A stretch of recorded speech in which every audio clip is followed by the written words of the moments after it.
Well, tackling the climate crisis is a massive challenge, and it gets even trickier when you're in a government with very different partners, all with very different ideas. So that's exactly what's happening here in Germany at the moment. Once upon a time, about 18 months ago to be exact, the three governing parties appeared to be on the same page. Not anymore. DW's Emily Gordine explains. It was the stuff of fairy tales. As a three-way of Social Democrats, Liberals and Greens, they called themselves Progress Coalition, and they had big plans. They promised to give Germany a digital makeover, legalise marijuana, make immigration easier, and get serious about fighting climate change. But right now, it seems, the main thing they're doing is fighting each other, over something as seemingly mundane as how to heat your home. In the middle of it is this man, Robert Habeck, Vice-Chancellor, Economy Minister and a Green. He is on a mission to make Germany climate neutral.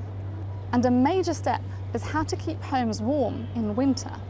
Habeck wants to phase out the installation of oil and gas heating in Germany and replace them with climate-friendly heat pumps. His plan is to transform Germany's heating system to meet net zero emission targets. Many experts say it's essential to act fast. It's been decided that emissions from buildings should be significantly reduced by 2030, and at the same time we want to be carbon neutral by 2045. If we want to reach that goal, we have to get going immediately. Heaters based on fossil fuels should no longer be installed. That has been clear for 15 years. But much too little was done. As a result, we now have to speed things up. We have to do more. The trouble is, the Liberals don't like the idea, and they've decided to block it. They say it's all happening too fast, and it's important to remain open to technologies that might enable old heating systems to operate in a climate-neutral way. This underlines the ideological gulf in the coalition between the Greens and the Liberals.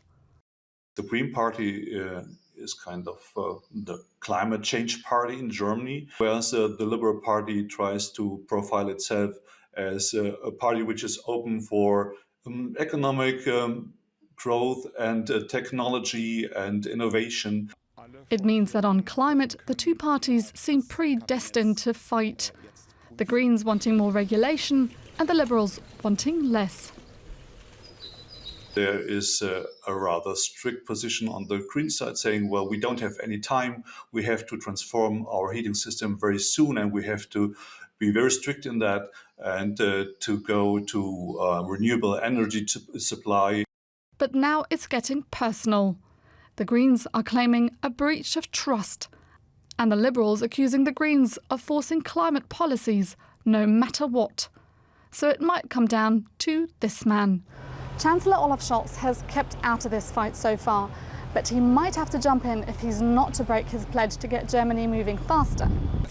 He's even come up with a slogan for it: Deutschland Tempo, or Germany Speed. Our country needs more speed, Germany speed. And they have been speedy on some things. After Russia invaded Ukraine and cut gas supplies to Europe, Germany built 3 new liquefied natural gas terminals at lightning speed. But on climate, the Deutschland Tempo is looking much more like a Deutschland deadlock. The so-called German speed is not at all visible in achieving our climate goals. It's only visible in extending infrastructure for fossil fuels, above all liquid gas terminals. Habeck wants to change that. His plans to transform heating systems would speed up climate action. But even among voters, opinions are split. The fact that the climate is changing has been known for a very, very long time. I already learned in school that it will happen at some point, and nothing was done for a very long time. Now they are trying to do everything at once, and I don't think that will work. There are so many other important issues, such as children, schools, education, all of which are pushed into the background. I think that is a shame. I think it's really important that sustainable heating systems are established, especially because a heating isn't something you change every day. When you install a heating system, it lasts 10 to ideally 20 years. So what's the outlook? There's a an embedded tension in this government or in this coalition, and that's something which will break up again and again in the next time. But I don't think that this will lead to the end of the coalition.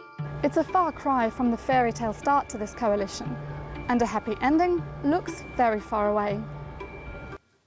So let's see what the German public thinks about all this. Our political correspondent Simon Young has been looking at the numbers from the latest Infratest DMAP survey. Welcome, Simon. So is the public frustrated by this sense of government deadlock?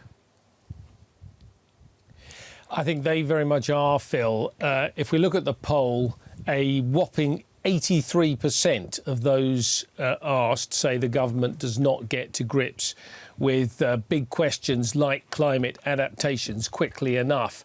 And I think there's a sense that change comes only slowly, if at all.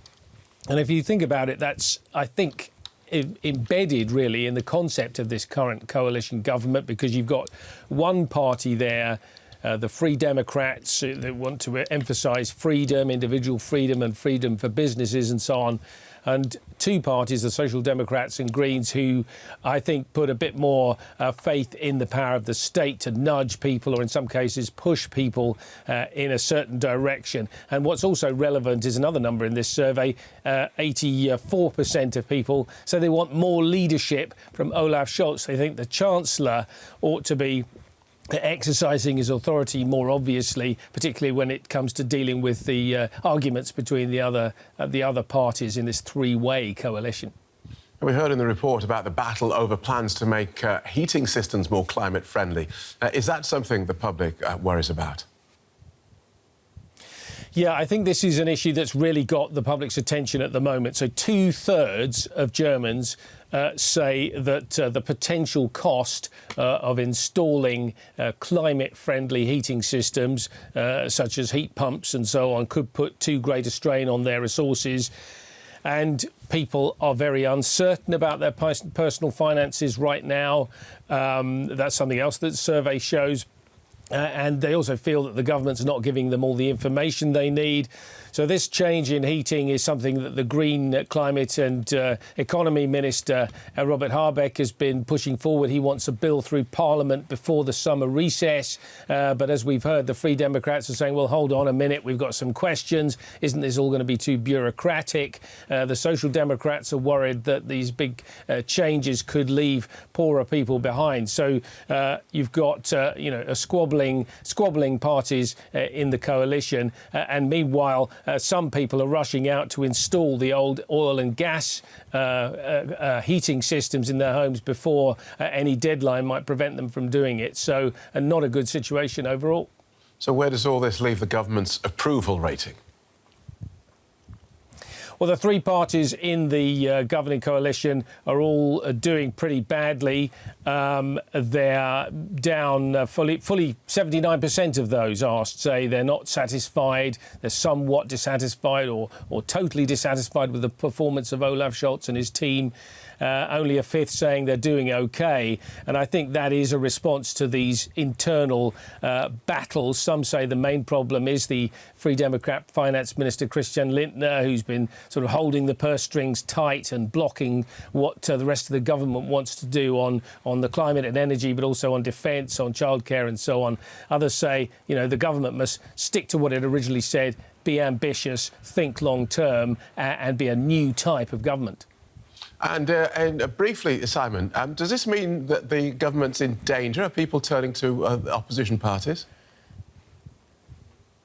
I don't think the government's in danger of collapsing, but some commentators say it's only a matter of time before it does. But the three government parties are doing badly. They've all got below 20% support. The Greens at 15%, the lowest they've had since they came into government. The CDU-CSU Conservatives are the most popular party by far, as they've been for some time.